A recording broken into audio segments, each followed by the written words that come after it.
This is the reported account of Tim Hale's conduct on January 6th of 2021 and ultimately his conviction, which sent him to prison for more than 3 years. Former Army reservist and security guard at a naval weapons station, found guilty on all counts. Prosecutors portray Timothy Hale Cusinelli of New Jersey as an extremist who hoped for a second civil war. The government presented evidence of his using racist, anti-Semitic, and anti-gay slurs, yelling obscenities at officers protecting the Capitol, and later enthusiastically boasting about breaching the building to a roommate. That roommate of his, as jurors heard at trial, was secretly wearing a recording device on behalf of the investigators with the Naval Criminal Intelligence Service and the FBI. Hale did not dispute that he entered the Capitol. He, in fact, said, "I should not have been there," in his own testimony. He sort of pled ignorance about his presence there and the idea that he was potentially disrupting an official proceeding. He was not charged with assaulting police or causing property damage. He also, it was sort of conceded that he did not travel to Washington with any specific goal of storming the Capitol, let alone disrupting the electoral count. He didn't even realize that the Capitol was where Congress met, he said. All right, well, let's talk. These complicated, some of these cases are complicated, and sometimes defendants aren't always sympathetic, and this is where the rule of law becomes even more important. Tim Hale, 33-year-old Army Reserve veteran who was recently released from jail after spending, nearly 3 years incarcerated on J6. Tim Hale, thanks for joining us. Appreciate it. Absolutely. Thank you for having me. Good morning. So that's like the official Beltway media account of what transpired, what you did on Jan 6th, and then a sort of a summary of the trial and the result of that trial. Give us your version of events in terms of why you went to J6 and what you did on that day. Sure. So, as I'm sure you or any of your listeners know, the official narratives around January 6th are jaundiced accounts, to say the least. The reason I went to the Capitol, or broadly we'll say Washington, D.C., was so that I could hear a Trump speech. This was theoretically going to be the beginning of a second term if he pulled a rabbit out of a hat, or it was going to be the last major speech of his presidency. And so I wanted to be there for a major historical event. I wanted to be there to support a president that I voted for. And I wanted to be there as a citizen. So I went there in a suit and a tie. I got there, I blasted down the road for 4 hours from New Jersey. I worked overnights as a security officer, so I was rabbiting, and it really was not something I was expecting to happen the way it did. If you look up the Stop the Steal rallies from the months before, why would you expect otherwise, So I didn't know there was going to be anything going down at the Capitol building. I didn't even know there was going to be a march down there. I just assumed it was going to be, Trump's thing at the Ellipse, and that was it. But when people got down there, I have cell phone video showing people were peaceful. And this is why, certain people like me were held without bond. It wasn't for the reasons they made up. It was because they didn't want the evidence getting out to the public. And so there were barriers that were knocked down a half hour before I showed up. There were people knocking barriers over before Trump finished his speech. And so when people like me got to the Capitol building, we poured through an area that was supposed, quote unquote, unauthorized, but most people didn't know that. And instead of an audible warning like, "Hey, this is a restricted zone, you have to leave," the Capitol Police, and I believe a lot of them were just doing their job, but the Capitol Police were unprepared and they didn't know what they were doing. So instead of that, they attacked the crowd. And most people don't know this. There were agitators inside as well. A lot of them were feds. You can tell just from looking at video. And so there's this issue of entrapment that the American public is now starting to realize. I'm sure you heard yesterday about Ray Epps. Did anyone encourage you to enter the Capitol? Did anybody say, hey, young man, let's go this way. Come follow me? No, and in fact, this is what's so disturbing about January 6th is it's normalized Brady violations. There's video I've got after my conviction that showed me trying to leave the area. I was in the scaffolding and I got bottled in, and so did a lot of people. How did you go? How did you enter the Capitol in the first place? By what means? Basically, there's this bridge between the Western Terrace, which is where most of the crowd was initially, and then when things escalated, people poured through the scaffolding, this bridge. And basically, once you're in, you can't go back out, and so you basically have to go up. And so people were pouring upward, and there's actually a point where I stopped to pick up a flag. So, I mean, I clearly was not in any hurry to go inside the Capitol building. But people, about five. Well, just hold on a second. Did you walk through an open door, or did you enter through a broken window? No, I walked through an open door. Okay. And you weren't pushing police back on the time when you were walking through the door? No, I walked through. There were no cops in sight. In fact, there's one officer. I think it's camera 0102 CCTV. This officer is flanked by like 5 photographers as they wait for people to breach that one window, the first window that's broken in. He pulls out some spray. He doesn't actually spray it. It looks like a photo op, and then he disappears with the photographers. So, I mean, it was staged. Okay. This is something the public has no idea about. But so you walk through a door, an open door, into the Capitol, and then what do you do there in the 40 minutes you were inside? Well, I wandered around because, like I had no idea what I was doing or where I was. I also, I believe, had a concussion from getting, so many flashbangs in my area. But I wandered around the Capitol building. I eventually entered an area called the Crypt, which is an area with a bunch of statues. So I took, some pictures with statues. I made my way into the Capitol Visitor Center. I danced like a nerd. And then the cops ended up, it seemed like they were trying to bottle people in, but after we basically ended up talking to the Capitol Police for I'm going to say 10 minutes. The Capitol Police admitted a lot of them were Trump supporters, and they didn't want to attack the crowd like they were. They made it seem, again, this is, take it with a grain of salt. I only have video. I don't have the audio, but they made it clear that there were things going on that they didn't want to do, but they were, quote, doing their jobs. So there was an element. It was reported that at one point you interfered with a police officer trying to arrest one of the rioters. Is that true?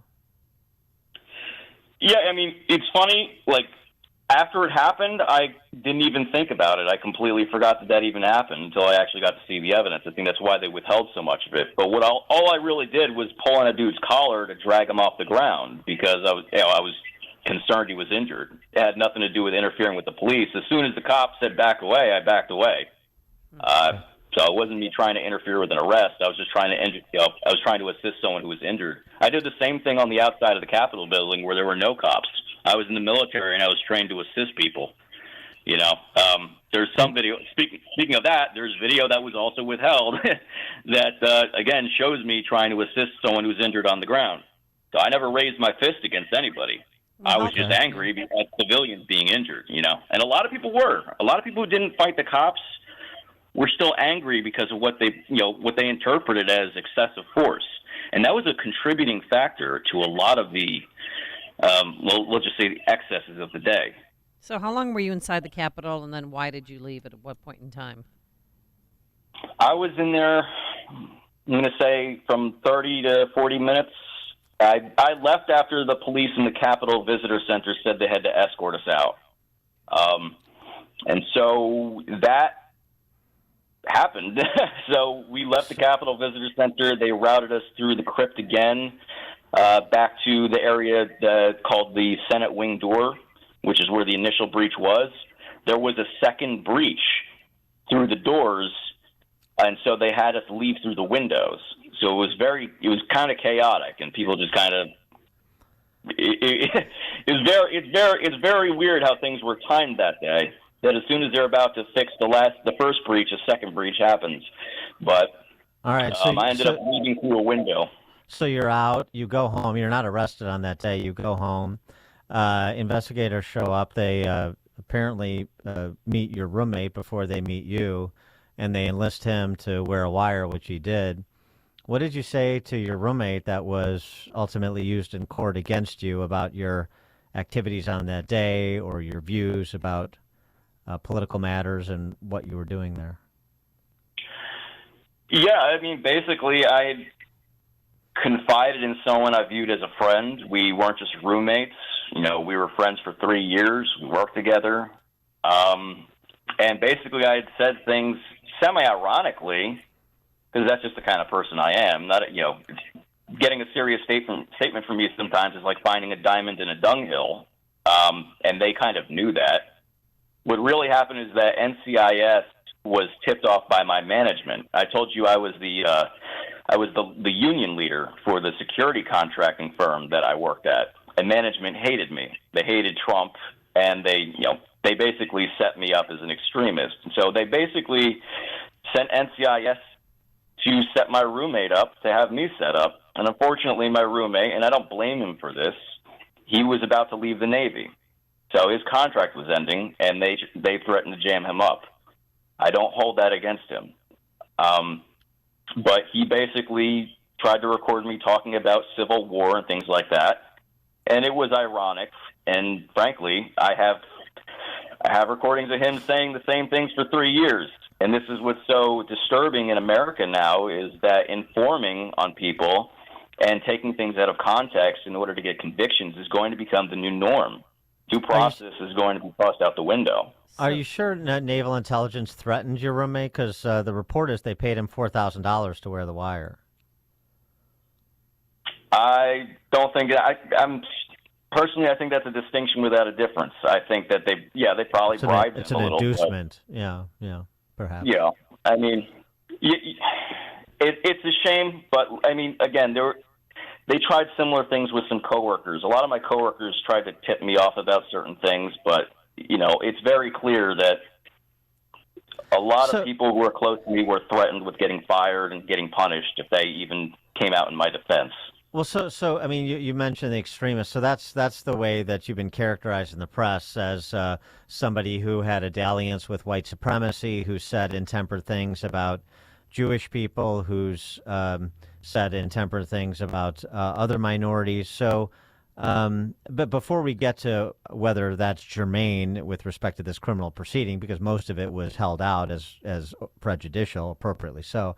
But I mean, what are your views? How do you respond to the way that you've been characterized per statements that they're quoting you as having said about the groups I mentioned? Yeah, well, it's twofold here, the answer. One is that they used some jokes out of context, and the other is that they made things up. As for the jokes, I mean, they literally tried to hold memes against me. You know, they went through jokes on my phone from a year prior. I mean, this is how hard they had to dig to try to find something on me. And I'm a satirist. It's not something I advertise because I'm a private person, really. But I mean, I've been producing satire since I was 14 years old. And one of the things they had to do was basically delete all my social media, so it would basically prohibit me from actually mounting a true character defense. This is one of the major ways that they were able to deny me bond. I think it's a four or five. So, go ahead. Right. Sorry to interrupt, but you were held over for trial for 16 months. We should mention that. But So again, you are not. I'm not putting words in your mouth. I'm asking. You do not consider yourself a white supremacist. You have no animus that is race or ethnicity based against any particular group. Is that what you're saying?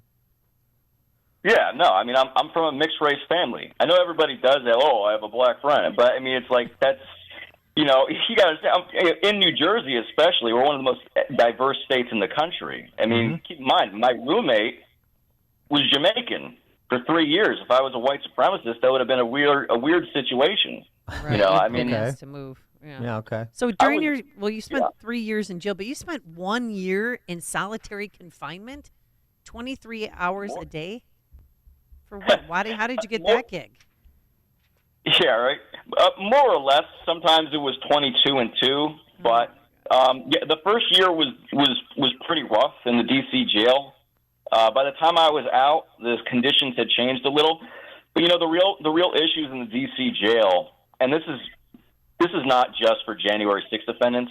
A lot of it is, but the truth is that our criminal justice system is just not good.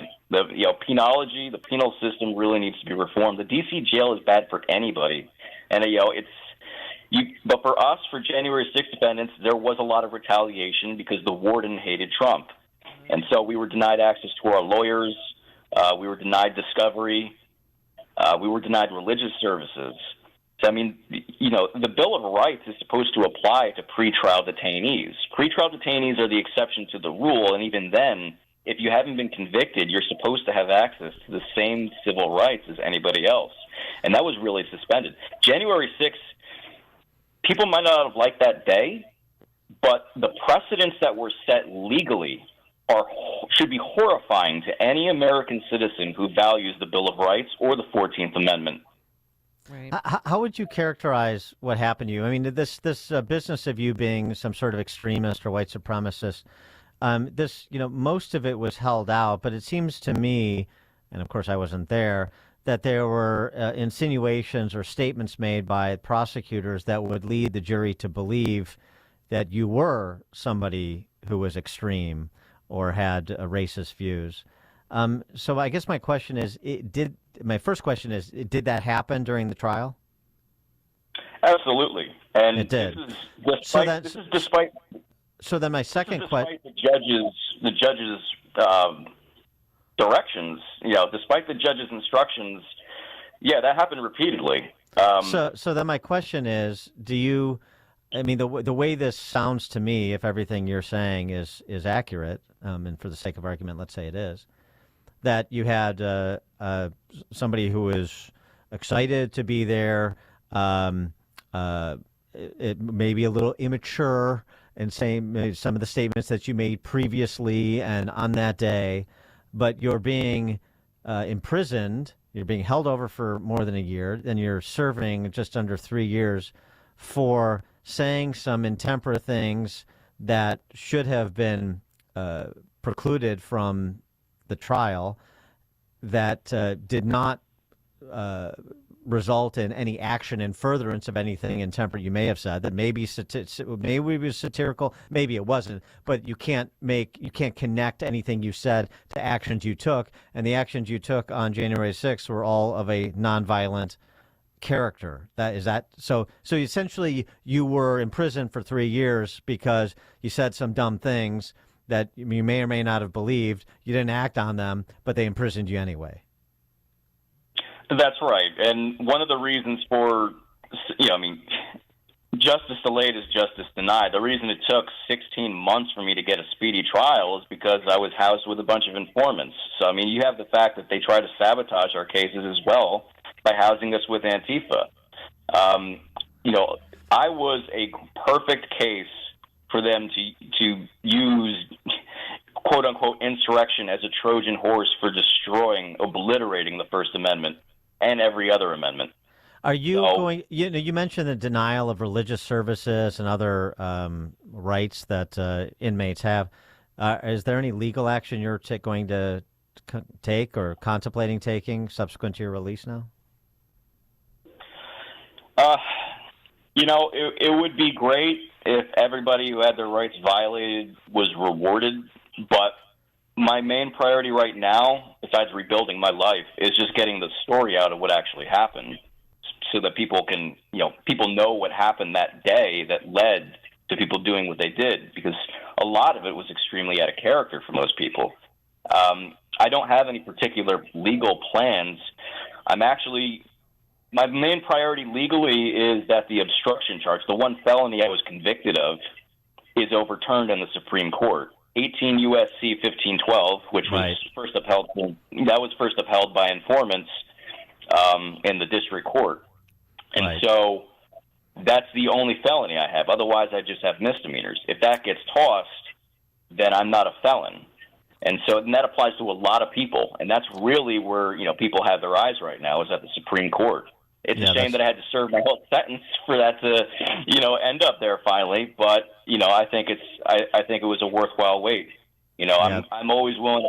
Like I said. I mean, the reason I was a union leader is I'm always willing to fall on a sword if that's what it takes. I'm glad that we had the wins that we had in court with beating the enhancements. But this is a big one. So I'm praying for those that I knew, the good men that I met in there, and those who might be charged in the future. I'm hoping that the 1512 is tossed by the Supreme Court. That's my main concern right now. That is a big case. Tim Hale, 33-year-old Army Reserve veteran, recently released from jail after spending nearly 3 years in prison for nonviolent offenses on J6. Tim, thanks for joining us. Appreciate you telling us your side of the story, and good luck to you. I appreciate that. You have a good day. Yeah, Thank you. Thanks so much for coming on, and he joined us on our turnkey.pro answer line. Coming up on Chicago's Morning Answer. Why a computer scientist quit his dream job at MIT. But now let's head into the newsroom. Here is Mike Scott. 8:32 on AM 560. The Answer. GOP candidates Nikki Haley and Ron